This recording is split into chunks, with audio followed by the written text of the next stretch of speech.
Welcome back. Remember, each week here on Ronan Farrow Daily, we are issuing a call to action. We want to bring light to a major issue affecting the country, and we want to hear from you about changes you'd like to see. This week, we're talking about voting rights, and we asked you all to tell us what your main challenge is in voting. Shrinks from Manhattan tweeted us that her #1 problem with voting was not having easy access to mail-in ballots. Jillian from Pensacola, Florida, wrote to us on Facebook, quote, "My husband works Monday through Saturday and tends not to get home until after 7 p.m. For him, it's practically impossible to be able to vote." Susan of Santa Rosa, California, emailed us, quote, "When I took my elderly mother to vote in the last presidential election in Maryland, it took about 2.5 hours to vote.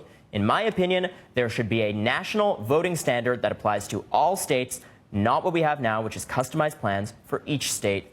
We hear you, Susan, and here to explore that very possibility is Donita Judge of the Advancement Project. Donita, thank you so much for joining us on this. I know you're in the trenches on this issue. You'll have a lot of insight into this. Let's start with Susan's concern. This is one of the most common proposals we've seen in the responses to this. People want more of a national standard. That was also a big subject of public debate coming out of the last presidential election cycle.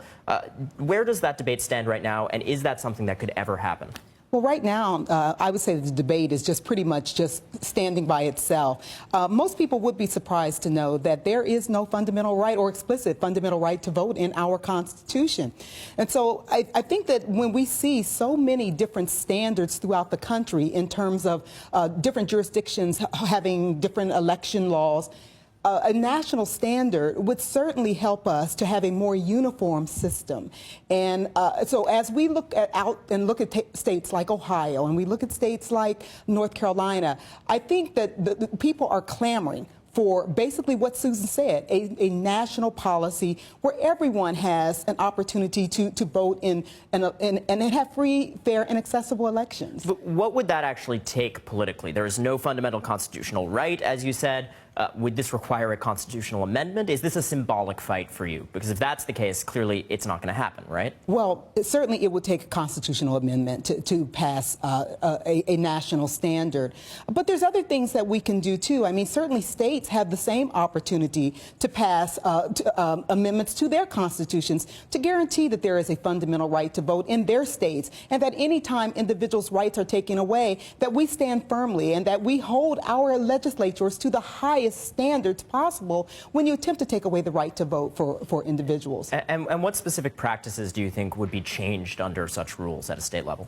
Well, certainly, I would think that there would be a standard in terms of early voting, guaranteeing that individuals have a certain amount of time to vote. We've changed in this country. We no longer only need to vote on Election Day. Certainly, we would have standards that potentially would even look at felony disenfranchisement laws. I mean, many people are disenfranchised throughout this country. After they have completed their sentence, they have and are no longer able to vote in this country. So certainly we need to look at standards that would guarantee, again, that everyone has an opportunity to have a voice in our democracy. All right, we're almost out of time, but very quickly, what is the #1 resource you think people should look at if they want to do more on this? I think the #1 resource is really to just look at your legislature, look at the rules in your state, and guarantee that those rules really are fair and that they apply to everyone equally. All right, thank you so much, Donita. Really appreciate your joining us, and we'll come back to you as we pursue this story more. Because all week we are going to turn to you, remember, to ask what your #1 challenge is and get your proposed solutions. You can send us your replies on Twitter, on Facebook, via email. We will use some of them on the show to highlight this vast issue facing people across the country.